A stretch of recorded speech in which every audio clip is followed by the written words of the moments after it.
Sino si algorithm? Tao po ba yan o hindi? So ito ang masasabi ko. Si algorithm ay hindi po yan tao, kundi isa po yung robot.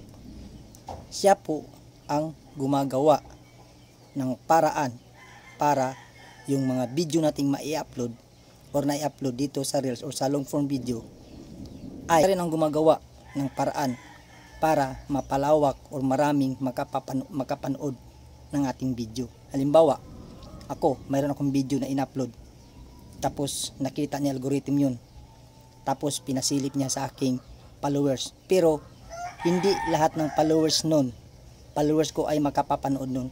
Ipapasilip muna niya yan sa 50% kong followers. Halimbawa, sa 50% kong followers, ang nanood lang doon ay 5%. So, hindi na yan itutuloy ni algorithm na ipapalawak pa niya ang video ko. Maghahanap naman siya ng ibang video na maraming manonood. Halimbawa, video mo, natsambahan niya video mo, pinapanood niya sa followers mo. Ngayon ang followers mo sa 50% nanood ang 40%. So yun, yung video na yun ang tutulungan niya para mag-viral. So yun talaga, lahat ng video natin na ina-upload ay nakikita yan ni algorithm. Hindi yung magpapansin tayo kay algorithm. Nakikita niya bawat post natin.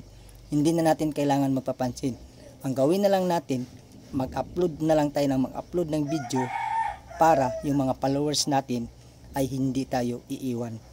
At isa pa, yung video na i-upload natin ay dapat mayroong laman na dapat nilang malaman.